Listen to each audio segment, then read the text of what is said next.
Hey there, and welcome to another episode of the Freelance Fix. Josh Hoffman from Epic Freelancing here with you.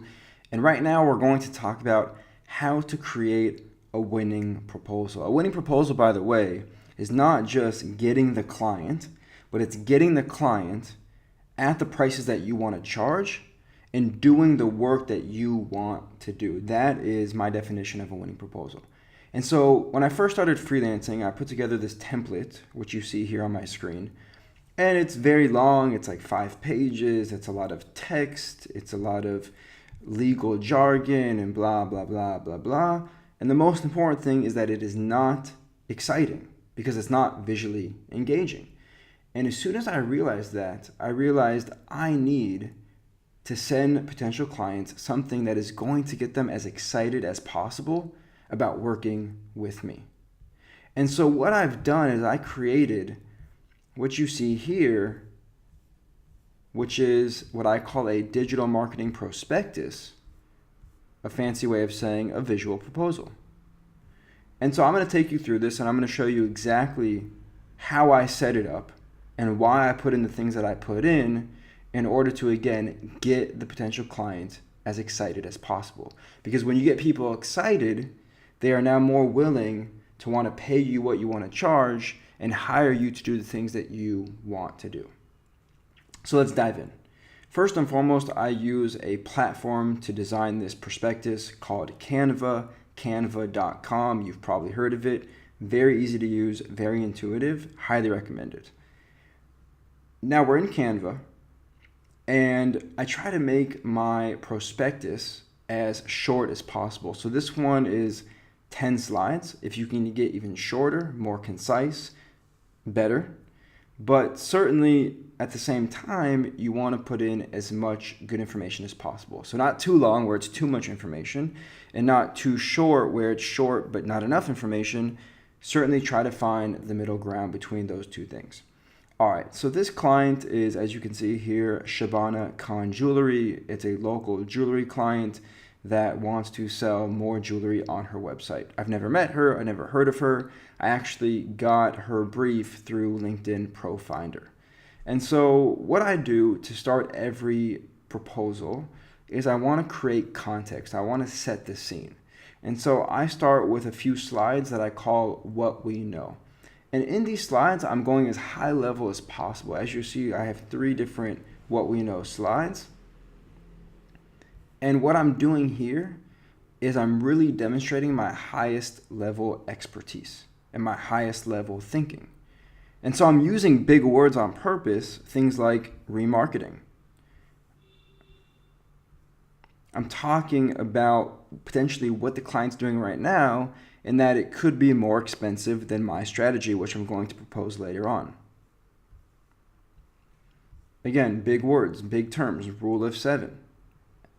And so what this allows me to do is it allows me to set the stage for the client so that I can go lower level and get more practical throughout the rest of the proposal. And so after I've put in my 2 or 3 what we know statements, now I go and define the terms that I've used in those first few slides. And the first one I'm going to define here is remarketing. Chances are this client has never heard of the term remarketing, and if they have, they probably don't know what it means. So now I'm getting real low level, getting on the same page as the client so that they can truly understand my strategy. And again, I'm using words throughout the proposal, as you'll see, that are going to perk the ears of the client. Strategic, scalable, cost efficient, and I'm also continuing to throw out higher level terms like lifestyle content in order to, again, keep the ears and the eyes of the client interested throughout this proposal. So again, I'm defining my terms, lifestyle content, what it is, and again, I'm making it very, very visually appealing using different icons, using the photo in the background, which I took from the client's Facebook page, etc., etc. So now I go into the bottom line of what I'm going to offer, which is the strategy. And so this is reiterating what I've talked about in previous slides. And then this is really potentially one of the most important parts, because here I'm actually going to talk about what the client will be able to achieve by implementing my strategy. a few things to take note of here. The first thing is that if you get a brief from something like LinkedIn Profinder, which is exactly what this looks like in my email, a new social media marketing lead, blah, blah, blah. So you want to look at the goals of the project.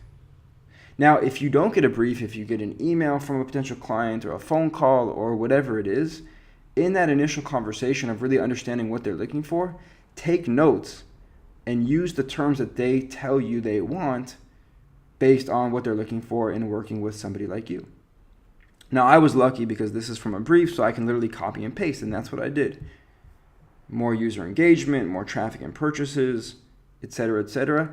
And in addition to that, I added some more insights that I felt were interesting: decreasing cost per conversion, maximizing repeat purchases, strengthening word of mouth and referrals, in order to, again, maximize the excitement on behalf of the potential client.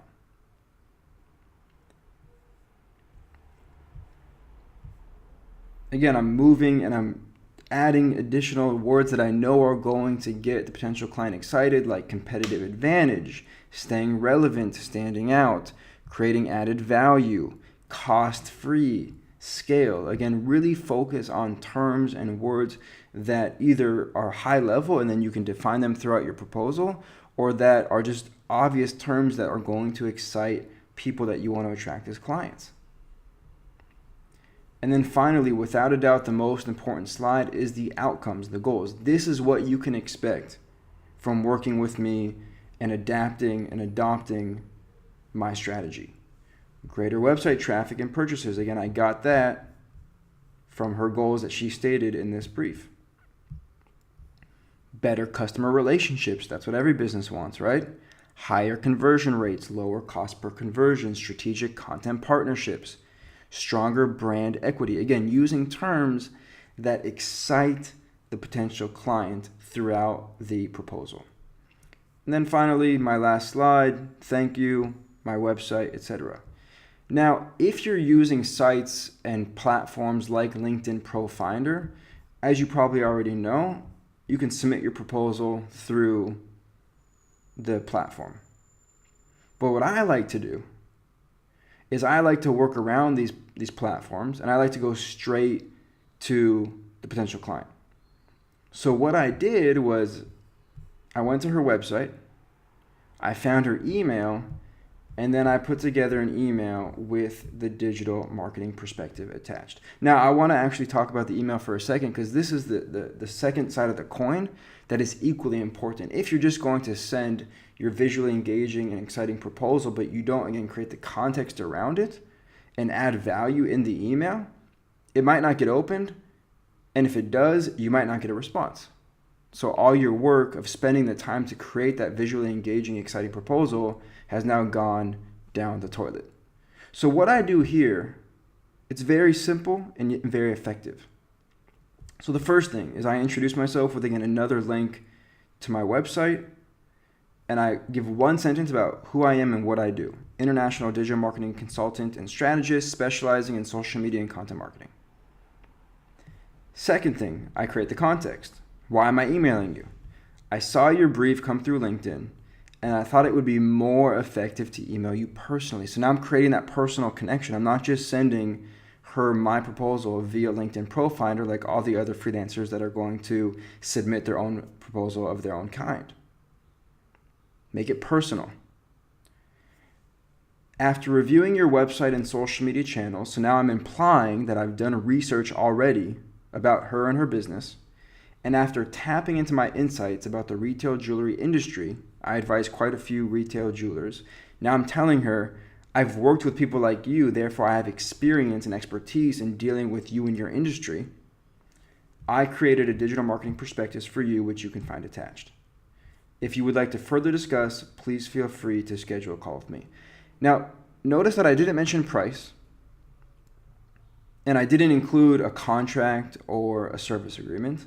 I simply said, if you're interested, please schedule a call with me, and I'm using here a platform called Acuity Scheduling to automate the process of continuing the process to getting her as a client. So the process is proposal, phone call, contract, payment, boom. This way I'm making it easier for her too. She doesn't have to email me back and say, hey, it's interesting, when are you free to talk? She can use this platform to go straight into my calendar, pick a time that works best for her according to when I'm available. And we've already made it an easy process for us to start working together.